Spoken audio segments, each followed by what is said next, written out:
Bismillahirrahmanirrahim. Assalamualaikum warahmatullahi wabarakatuh. Hamdan wa syukurillah amma ba'du. Kepada yang terhormat Ketua Panitia Penyelenggara dan seluruh jajaran Panitia Penyelenggara International Academic Programs dan teman-teman sekalian yang berbahagia.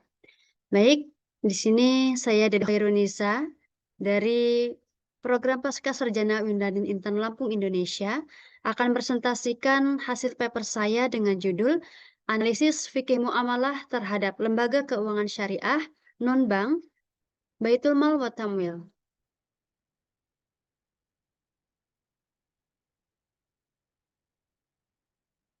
Baik, Baitul Mal wa Tamwil merupakan lembaga keuangan non-bank yang menunjang kegiatan ekonomi masyarakat kecil berbasis syariah.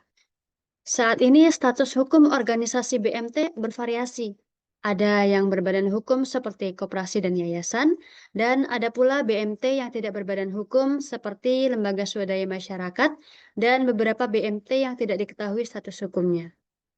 Dalam hukum positif, landasan hukum BMT diatur dalam Undang-Undang Nomor 1 Tahun 2013 tentang Lembaga Keuangan Mikro. Namun dalam pandangan fikih muamalah sendiri, belum banyak literatur yang membahas tentang status hukum BMT secara kompleks dan komprehensif. Maka hal ini yang akan dijadikan fokus penelitian dan pembahasan yang akan dilakukan oleh penulis.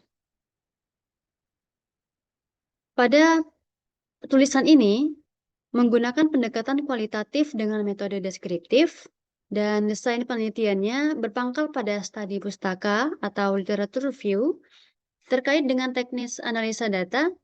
Dalam kajian ini, analisa dilakukan saat data terkumpul seluruhnya, kemudian dilakukan reduksi data, penampilan data, analisa, dan penarikan kesimpulan. Hasil dari pembahasan, Baitul Mal wa Tamwil merupakan lembaga swadaya masyarakat yang didirikan dan dikembangkan oleh masyarakat. Biasanya pada awal pendirian menggunakan sumber daya, dana, dan modal dari masyarakat setempat. Konsep mal sendiri lahir dan menjadi bagian dari kehidupan masyarakat Muslim dalam hal penghimpunan dan penyaluran dana zakat, infak, dan sedekah secara produktif. Sedangkan untuk konsep kata tamwilnya lahir untuk kegiatan usaha produktif yang murni untuk mendapatkan keuntungan bagi sektor masyarakat menengah ke bawah atau mikro. Kemudian jika kita lihat dari sejarah, bahwasanya BMT ini sudah ada sejak zaman Rasulullah SAW, namun saat itu bernama Baitul Mal saja. Dan kemudian berkembang pada masa Khulafaur Rasyidin, khususnya pada pemerintahan Khalifah Umar bin Khattab. Kemudian di Indonesia sendiri, BMT sudah dikenal pada tahun 80-an. Dengan berdirinya Baitul Tamwil Teknosa atau BTT di Bandung ya, dan Baitul Tamwil Ridogas di Jakarta. Selanjutnya faktor yang melatar belakangi lahirnya BMT di Indonesia, diantaranya yang pertama ada faktor sistemik, yakni agar masyarakat dapat terhindar dari pengaruh sistem ekonomi kapitalis dan sosialis yang hanya menguntungkan mereka yang bermodal banyak untuk menguasai dan membiayai masyarakat kelas bawah secara insentif dan berkelanjutan. Kemudian faktor yang kedua yaitu faktor eksploitasi, yaitu agar masyarakat terhindar dari rentenir yang memberikan pinjaman modal dengan sistem suku bunga yang sangat tidak manusiawi.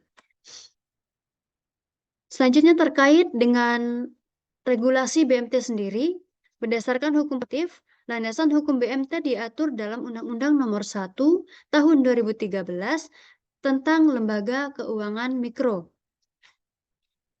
Dan bentuk BMT berdasarkan undang-undang tersebut dijelaskan dalam pasal 5 ayat 1 Undang-Undang Nomor 1 Tahun 2013, yaitu bentuk badan hukum sebagaimana dimaksud dalam pasal 4 huruf A adalah koperasi atau perseroan terbatas atau PT.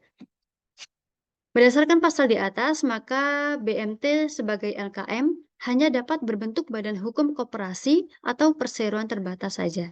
Untuk itu, BMT juga berlandaskan pada Undang-Undang Koperasi dan Undang-Undang PT.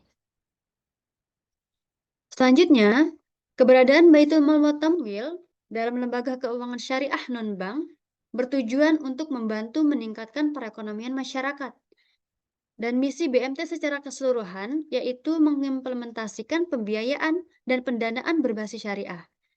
Peran ini memberikan penekanan betapa perlunya landasan syariah diterapkan dalam kehidupan ekonomi masyarakat sebagai lembaga finansial yang berbasis syariah dan langsung bersentuhan dengan masyarakat yang berpenghasilan rendah. Selanjutnya, pada saat ini, BMT dimungkinkan mengalami restorasi ke arah yang lebih baik, yang disesuaikan dengan tren hidup masyarakat modern yang penuh dengan sistem digital dan teknologi.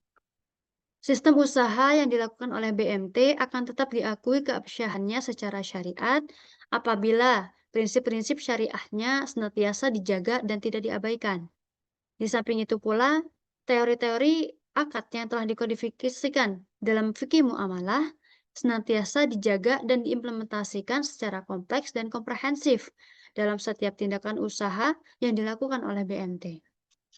Adapun akad-akad yang bisa diterapkan dalam usaha yang dilakukan oleh BMT, diantaranya seperti akad mudharabah, akad murabahah, akad musyarakah, akad ijarah, dan wadiah. Dari penjelasan tersebut, dapat disimpulkan bahwasanya menurut analisis fikih muamalah, BMT termasuk lembaga keuangan yang sah menurut agama Islam. Hal ini apabila BMT senantiasa menjaga prinsip-prinsip syariah serta menerapkan akad-akad yang telah dikodifikasikan oleh fikih muamalah seperti akad mudharabah, murabahah, musyarakah, ijarah, wadiah, dan akad lainnya yang sesuai dengan fikih muamalah. Baik, demikianlah presentasi yang dapat saya paparkan. Mudah-mudahan dapat dipahami dan bermanfaat bagi kita semua. Kurang dan lebihnya saya mohon maaf. Akhirul kalam, wassalamualaikum warahmatullahi wabarakatuh.